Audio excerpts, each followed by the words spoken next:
A very good afternoon to you. On this 23rd day of April, you're watching The Weekend at 1. My name is Michelle Ngele. Our top stories this hour: former First Lady Lucy Kibaki is being flown to London for treatment after a month-long stay at a Nairobi hospital. The family said last month that she had been taken to the hospital for a routine checkup, but there has been no further brief during her stay at the Nairobi hospital. She had been rushed to the Gertrude's Hospital on the 11th of March before being moved to the Nairobi hospital where she was admitted. She has been missing from the public limelight since 2012, just a year before President Kibaki left office.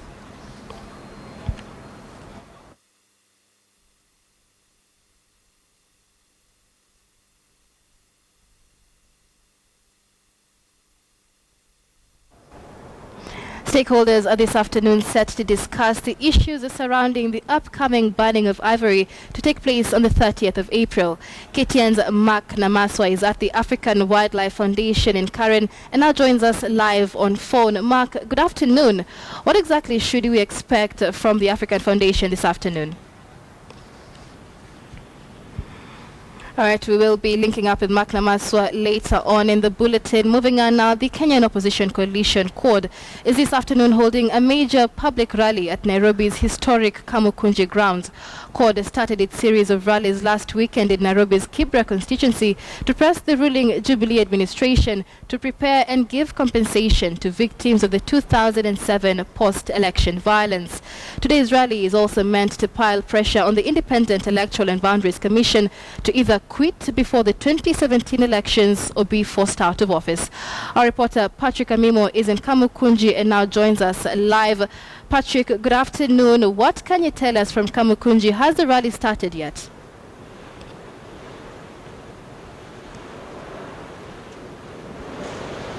Patrick, if you can hear me, what can you tell us from Kamukunji?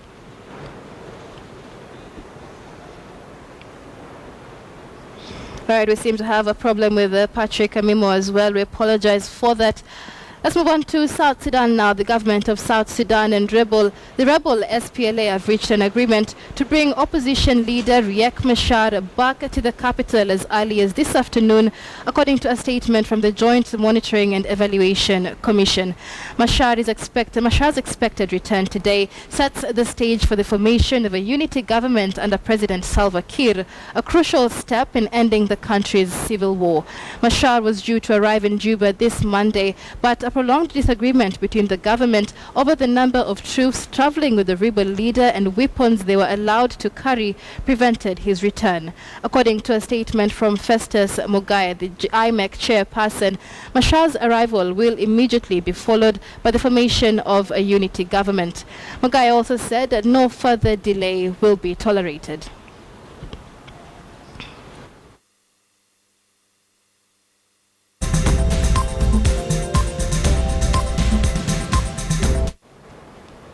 And the South Sudan ambassador, Dr. Jimmy Deng, told KTN's Bottom Line last night that the government of Salva Kiir had bowed to many of the demands raised by Machar's side, and there would be no further reason for the rebel leader to delay his return to Juba. Here now is part of that interview. We are aware on the 12th, Dr. Riek Machar was supposed to be in Juba in order to facilitate the formation of the government of national unity. Unfortunately, he wrote to the JAMAC, which is a Joint Monitoring and Evaluation Commission responsible for the implementation of the peace agreement, that he will not be in Juba until the 18th, right, which was agreed by the government and by the international partners, signatories to the peace agreement. On the 18th, we were expecting Machar to be in Juba. Unfortunately, he changed his heart again, and he says he will be there on the 19th. Again, on the 19th, Machar did not show up in Juba. As a result, I think the international community, the government of South Sudan, we failed to understand the intention of Machar, because all of a sudden he decided to bring up new demands that if this is not met by the government, Machar will not show up in Juba. We have compromised. The JAMAC have said very clearly that the government and the rebel need to compromise. As a result, we have accepted the new demands that Machar have done. Machar want to come in with laser missiles and anti-tanks this is completely not a sign of peace. And we have voiced this opinion to the JEMAC that is implementing the peace.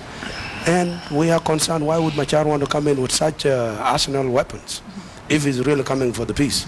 However, the new compromise proposal by the JEMAC is accepted by the government. We are willing to go forward with the implementation of the agreement. Tomorrow we expect Machar to be in Juba, because we have agreed to Machar to bring in 20 RPGs. We have agreed for Machar to bring in 20 PKM to the country. We hope it is not for bad intention. We want peace, as he said, and we should implement the peace and rescue the situation of our people. Right. Let's have a recap of our top story now. The Kenyan Opposition Coalition CORD is this afternoon holding a major public rally at Nairobi's historic Kamukunji grounds. CORD started its series of rallies last weekend in Nairobi's Kibra constituency to press the ruling Jubilee administration to prepare and give compensation to victims of the 2007 post-election violence. Today's rally is also meant to pile pressure on the Independent Electoral and Boundaries Commission to either quit before the 2017 election or be forced out of office.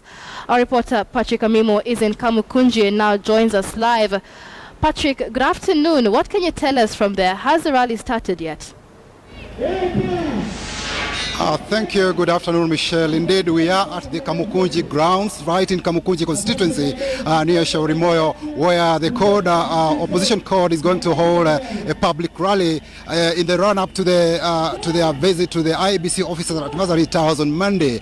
They've been having grievances about IEBC, and they want to see a restructuring of that electoral body before the 2017 elections, which are just 16 months away. With me here is ODM Senator Elizabeth Ongoro, and maybe just to get up to speed, Senator Ongoro, which leaders are we expecting for this particular rally this afternoon?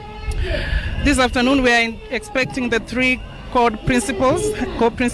We are also expecting the three chairmen of the three parties and the entire grassroots leadership of CORD, not just in Nairobi, but from across the country. Yes. Indeed. What are some of the issues that you're going to converse in this particular rally as you talk to the public? First of all, every time you see us come to Kamukunji, you know that a movement is in the offing. We have talked enough. We are tired of boardroom decisions and promises that are never kept. We are not going to be taken round anymore. We are not going to listen to blackmail and threats. We are back in Kamukunji grounds to start a movement. And you know, if you follow the history of this nation, every movement that has started in Kamukunji, when we wanted multipartism, we started in Kamukunji. When we wanted to have a regime change, we came to Kamukunji. Now we are coming to Kamukunji because we have realized that the executive and those institutions that have been given the mandate to ensure that Kenyans get what is democratically theirs have taken a decision not to listen to the voice of the people. First and foremost, we have issue with the decision of IEBC. Their verdict to pronounce that they are not accepting that we gave them enough signatures. They asked for 1 million, we gave them 1.5 million. Our people were not involved in the verification. To just call some press conference and make a statement that 16 out of 1.5 million signatures are not valid, which process did they follow? We are not accepting that, and we are taking this movement back to the people. We are putting them on notice. Secondly, we are putting this country on notice. We shall not go for the next general election with the current commissioners. We are not fighting the institution that is known as IEBC. We have specific issue with the current commissioners who we demand that must resign immediately, go home, and then the opposition, all political parties, stakeholders in this nation must be involved in the selection and appointment of the next line of commissioners. Lastly, we want to state this movement belongs to the people. And if anybody sits pretty in any office and makes threats, intimidates, and treats the CORD coalition principles as if they were people who are just fighting for their own gains, then we now want to talk to them through the people. We want to hear Kenyans talk. The way we hear Kenya talk, the way Kenya talked when we wanted independence. Kenya will talk the way Kenya talked when we wanted multipartyism. Kenya is going to talk the way we talked when we wanted a regime change. And we are back to Kamkunji. This is a movement, unstoppable. We are going to be going to every part of this nation and watch this space. Indeed, Senator, that reminds me of 1997 when the opposition then pushed for minimum reforms ahead of the election. They said no elections, no reforms, no elections. And we are back at the historic Kamukunji grounds. And already, look at the IBC commissioners. These are people, constitutional office holders. There's a specific constitutional provisions on how we can remove IBC commissioners from the office. The other option is for them to move out voluntarily, maybe due to pressure. Already the leader of majority in the National Assembly, Aden Duale, says that we should follow constitutional provisions. Your take on that? This is precisely what we are talking about. This so-called tyranny of numbers in whichever arm of parliament. In the Senate, we are 17-17. In the National Assembly, they have the tyranny of numbers. But we say the real tyranny of numbers is with the people of Kenya. We have come where the real tyranny of numbers is. And if they didn't listen to us in parliament, they didn't listen in every boardroom decision, they didn't listen when we talk to them in our other rallies, today we are initiating something else. And we are going to take it a notch higher. All I know is that the Code Coalition is not going to the next general election with a compromised set of commissioners who have made up their mind, who feel they are protected by the executive, who feel that they have done everything before and nothing happened to them. And you see them talk to the leaders of this nation. A leader like Raila Amolo Odinga, who controls almost 70% of the vote in this nation. Somebody talks to him, or when he's going to the office, people close their offices and go. They will find themselves in that office, or they will go and somebody else will sit in that office who is ready to talk sense. We are moving forward with the Okoa Kenya initiative. And if they thought by making a simple pronouncement, the Okoa Kenya initiative is dead, let them watch this space.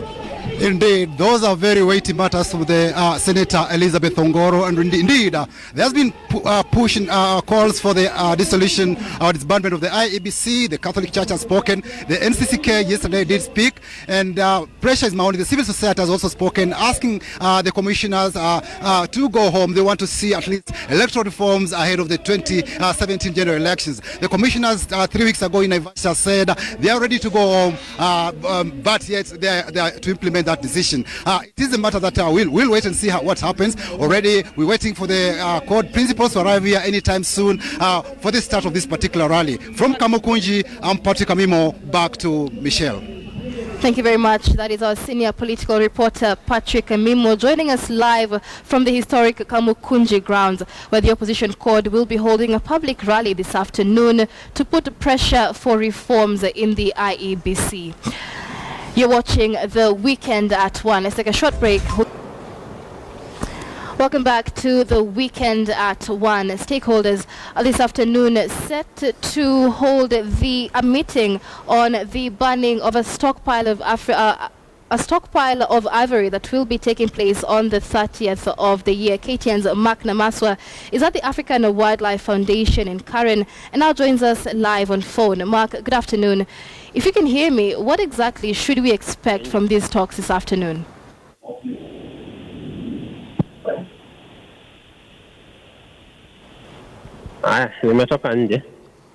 Mark Namaswa, please tell us, what should we expect from the talks this afternoon ahead of the banning of that stockpile on the 30th of April?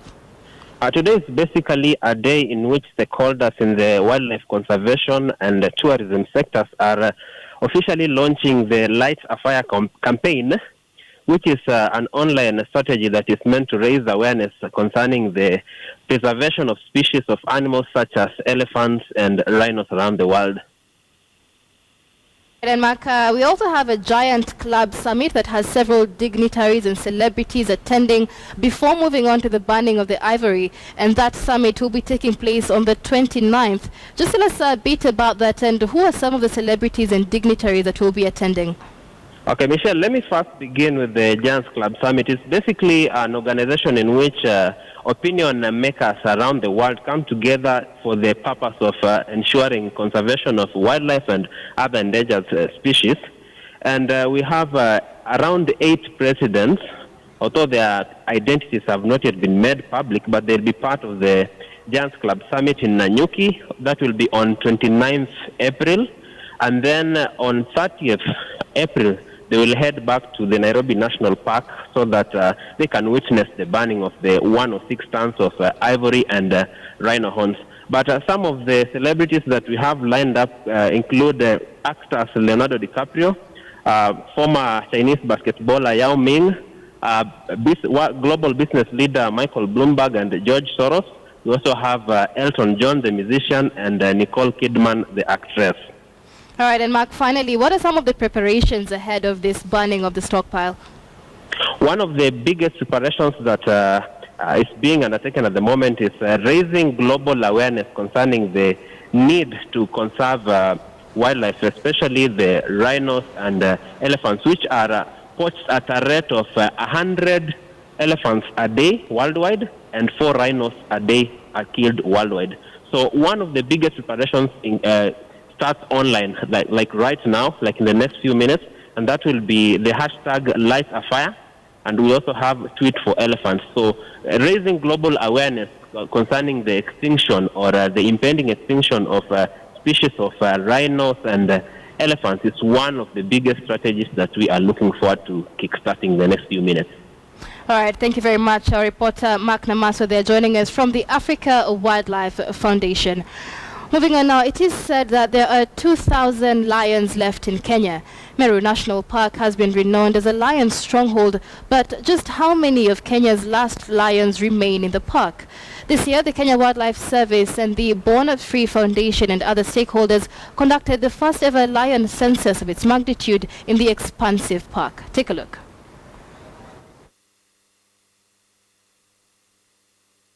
Not easy prey. They know the smell of lions and are not afraid to fight back when hunted.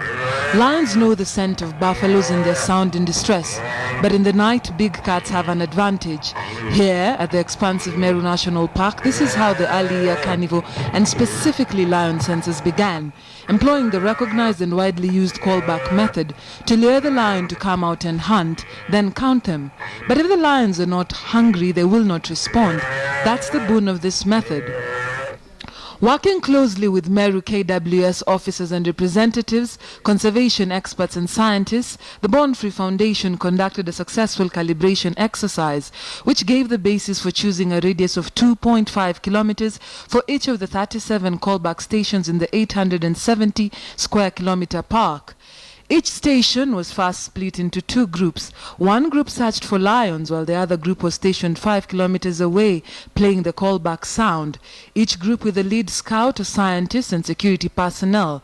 The necessary equipment, night vision gadgets, powerful flashlights and the callback speakers. You call for 5 minutes, wait in silence for 5 minutes and scan the surrounding area with powerful spotlights. This exercise is repeated 3 times at each of the stations. Victor Mutuma, Born Free official leading one group, noted that at that distance, his group could not see any reaction from the lions being observed, so the callback equipment was moved closer. His group spotted 4 lions, 7 hyenas, 2 leopards and 3 giraffes, and many buffaloes. At one point, when the callback was played for barely 30 seconds, a huge herd of buffaloes charged toward one group's vehicle, clearly getting the chilling message and moving in to save one of their own. For the other groups, apart from a lioness that was feasting on babu remains, most of the other lions reacted to the callback at 2.5 kilometers. Meru Park senior scientist Geoffrey Bundetich has since confirmed that lions in Meru respond at 2.5 kilometers. This, however, is specific to the equipment used and the wind speed. After 3 grueling and nearly restless nights assessing the results and comparison with other methods such as the sport transect method, the findings established Meru's count of lions at 60. Before, the range stood at 40 to 60, but there was hardly any baseline data available in the lion population. general lion pride composition and distribution in the park, thus the need for a lion survey. This is the first census of this magnitude in this park. Last year, none was done, just sightings of 1 or 2 prides. In fact, what we also plan to do is to collar some, to put some radio collars on certain prides that we've identified and monitor those prides. Counting carnivores must be done for meaningful conservation. Globally, in reserves and parks, lion numbers have gone down drastically. National Geographic estimates that in just 50 years, lions have gone down from 450,000 to just 20,000 in the world. In Kenya, 2,000 are left. The onslaught continues, lions being hunted down, poisoned and boxed in limited territory. Why we are doing this is carnivores population have gone down significantly globally, and also in Africa and in Kenya in particular. Counting lions is not like counting people. A number like 60 may not tell the whole story, but this is the baseline data for conservation, not just for Meru National Park, but for the bloodlines of many other prides of lions. Dorcas Wangira, KTN News, Meru County. And that's all we had prepared for you on the weekend at 1. Thank you so much for watching. My name is Michelle Ngele. Do enjoy the rest of your afternoon. Up next on KTN News is African Voices.